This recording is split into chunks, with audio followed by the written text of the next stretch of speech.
Today on STS Garage, it's time to get Lance ready to do his duties of a daily driver. I have been daily driving it now for about 2 weeks, and I'm happy to say he's going well, but there's a few improvements that needed to be made. A big one being that it rides like shit. So let's fix that, and let's make it more capable off-road at the same time. Let's get into it. So what we're going to be doing today is we're going to rip all the leaf springs back out. I love doing things twice, you know that. And I'm going to take a few leaves out of those packs to soften them up a little bit.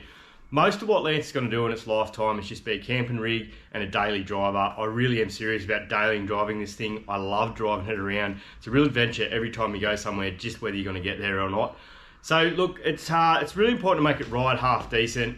And if it does end up sagging in the rear, if I end up loading it up too much, I can always put them in, or I could do airbags, or I could do extended shackles. But for 99% of its life, at least it will ride better, it'll flex better off-road, just be nicer to live with in general. So we're going to get stuck into that. We're also going to do a few little 1%ers today.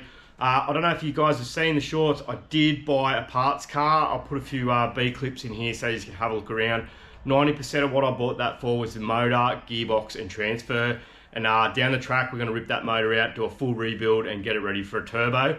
And look, this thing is going to be ongoing forever. It's going to be a massive money pit, as cars are, but you just got to accept that, move on, and just enjoy the ride, because I am so far. So let's get into it. Let's get these springs out, and then we'll see what other little bits and pieces we can do. One of those being the donor car that I bought did come with a really good set of seats, which I have sold, but it had sliding rails on the passenger side. So I'm guessing at some point they've got them out of a troopy. So I'm going to use those sliding rails on my passenger seat and put the fixed rails on the seats that we're going to sell. Look guys, I'm going to part that car out, so do reach out if you need any parts. I'll let you know if I want to sell it or not, or if it's available.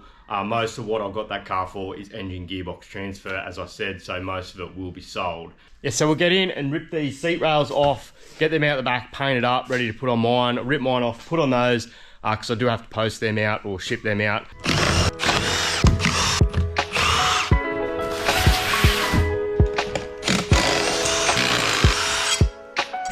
Well, we'll just stick that seat back in the ute so it's nice and safe, because I like making a mess.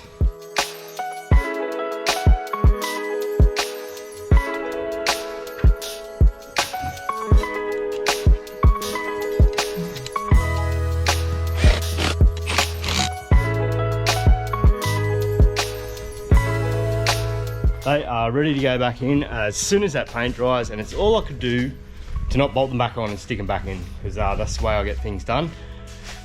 Time is precious, and there's no point wasting your life on the 1%ers all the time. Just get it in, get it done, make it functional, and get out there and use the bastard. So let's get these rear springs out. We'll do the rears. I'm going to take 2 leaves out. I'm going to take a load leaf and just one of the spring leaves. I don't really want it to sit stupid high. It's more than capable. It'll be more than capable for what I want to do, especially with the rear locker in it. But yeah, it's more important for it to ride good, and also it'll help it flex a bit better. So we'll get in and rip them out now.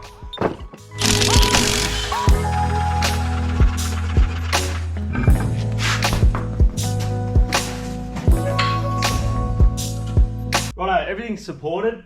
It's just a matter of undoing all the bolts, drop the leaf spring out. It should be pretty straightforward. Should be.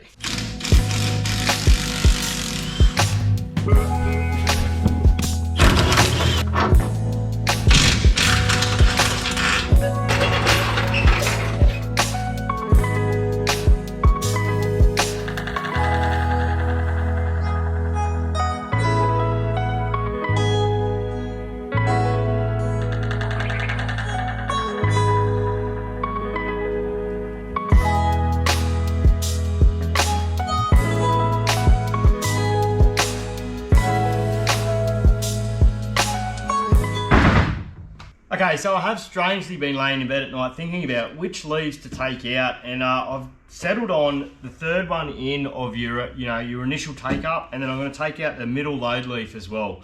I'm only taking out the middle load leaf so that if you are off-road and it starts to flex up and gets to max travel, that first load leaf will bend a little bit more without that second one in there. Look, that's my train of thought. I have done not a lot of research into which leaves to take out. I think the top ones here won't really matter so much. I'm going to take the third leaf out in, and that'll just give it that plusher ride initially. And get those rear shackles at a better angle. They're really upright and there's very little down travel. So when you sit the car down, it only sits down about 20 or 30 mil under its own weight. And that tray is actually quite heavy. So they are set up way too heavy for what I want. I was a little bit hasty when I bought these, but we're gonna fix them today. So let's pull these apart.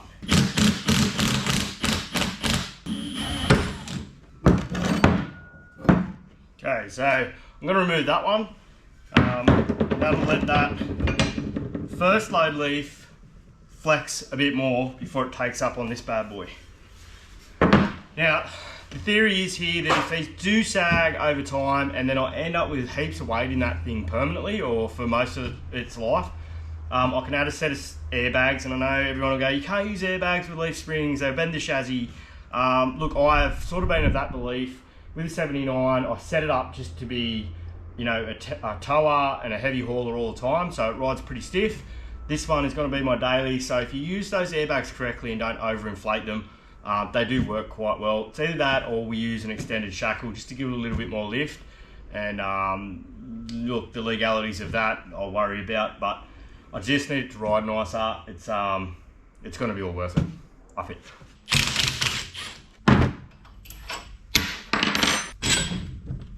So we're going to take that bad boy out, I think. Put those back in.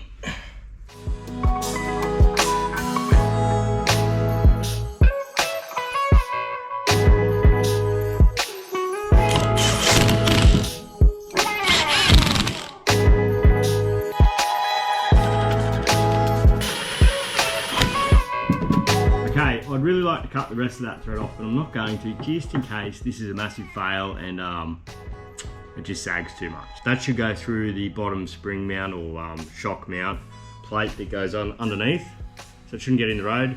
Look, that's a really easy little job, good DIY one, guys. EFS only did a plus 300 kilo spring when I did get in touch with them, so that's why I ended up doing this and doing it this way. Look, I'll probably do more research next time. It was a little bit hasty getting these, but yeah, I reckon that's gonna work for me. Right, we'll go ahead, put these back in, drop it down, and then we can have a look at what the shackle angle is like from side to side, see if we've improved it a bit.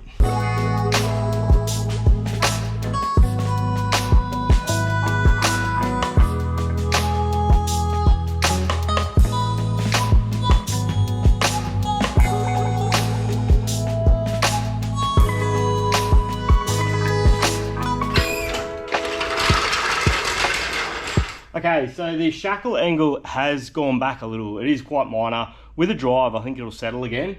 But just swinging off the back of the ute, watch this. The difference is massive.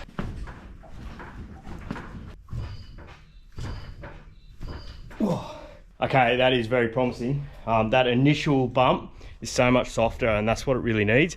Get in, take these 2 leaves out of this side. Then I am going to go and pull 1 leaf out of the front also. Mainly because we've got such a simple winch bar and a quite a light winch on the front.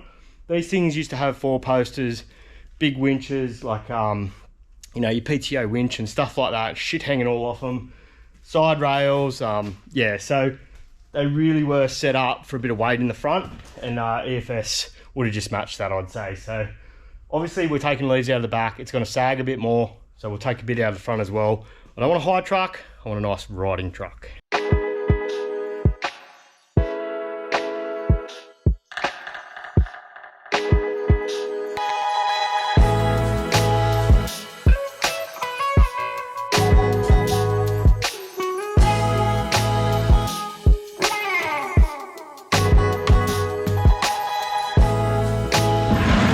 Righto, so I'm going to take the same leaf out that I did in the back, except obviously not that extra one that you know, they don't have load leaves in the front. So third one in, just to give that initial little bit of softness and drop the front down a touch. So then you have that little bit of extra up travel, because up travel is just as important to make the car ride properly as down travel.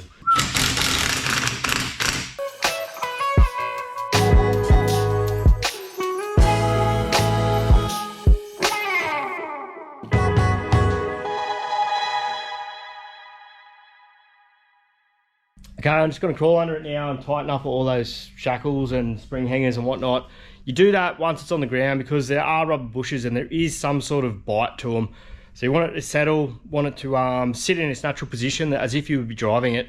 So I'll tighten them, we'll take it for a spin once I get that other seat in, and come back and I'll tighten them again. And that's what you really need to do with suspension components and things that move. So look, I'm a novice, guys, but I do know a few things, and if I know them, I'll pass them on. And if I'm wrong, please comment. Or if I've done those leaves wrong, if you think I've taken out the wrong leaves, let me know. Look, I'm all about, you know, useful information. I won't be offended. So sing out, guys. If you see me doing anything wrong, I'm willing to learn, that's for sure. Just for instance, guys, someone reached out and said the Trefolex that I, you know, love so much and have used in videos when I'm drilling steel or cutting or anything like that. Look, there is a warning on the back of it that says you shouldn't use it for high temperature applications because the smoke that does come off it is carcinogenic. So that is a hot tip coming from you guys in the comment section. I really do appreciate it. And if we can all learn something while we're going, beauty. Look, the amount I use it, I don't think I'm going to die from it, but I shouldn't be saying to you guys to do it if it's dangerous. So by all means, this channel is about learning, but use your own discretion because some of the advice I give you could be a little bit dodgy. We'll chuck this passenger seat back in. Rails are dry enough now. And then let's take a bush. Let's go for a drive. We'll see if I can find some spots to flex out the suspension and see if we can get it to hit the bump stops. And then I know it's using its full range of motion and it's as good as it can be off-road. Plus, let's just go and have some fun in the bush, eh?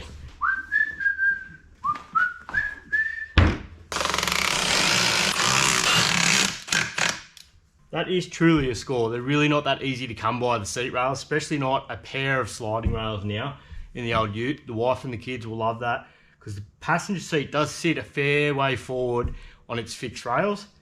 Not anymore.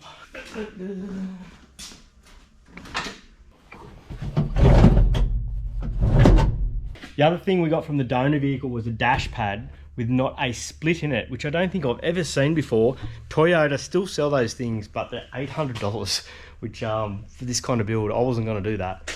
But it come with the wreck, and I really didn't pay much for that wreck. So if you're doing project, guys, it seems crazy. You go and buy a project vehicle, then to go and buy another one. It can be hard to get past the wife sometimes, but I've sold nearly enough pieces now that I own that out there.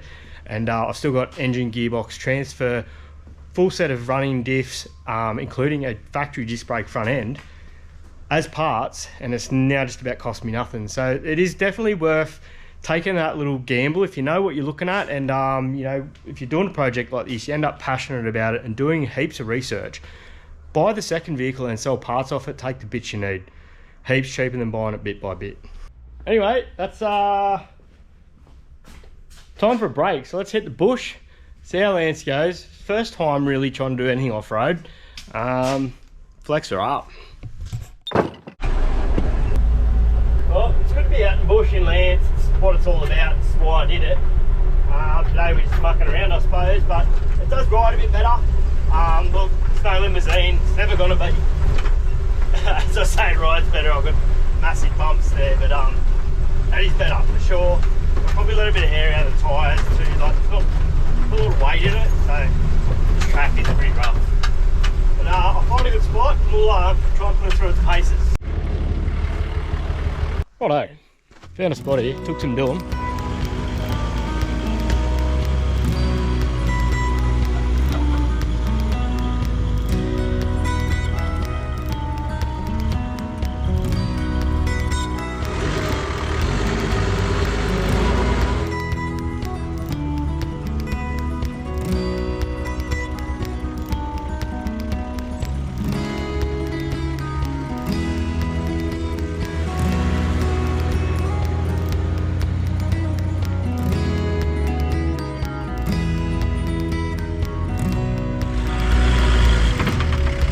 Righto, we've got bump stop on Axel. That's good. She's using most of the suspension now, which is the aim.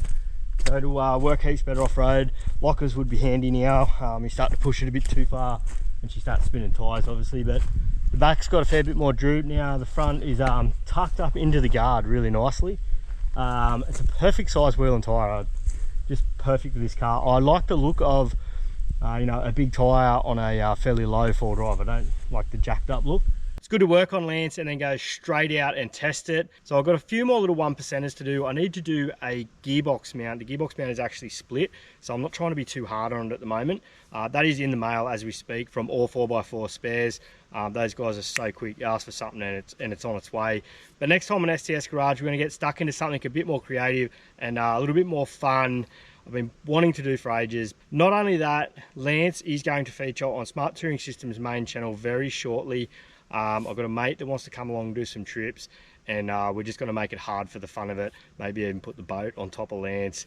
I'm sure 50 horsepower will take the boat as well. But anyway, I'm looking forward to all this. We've got a lot of things coming up, guys. So don't forget, you only live once. Get out there and do that project you've been putting it off. It's bloody awesome.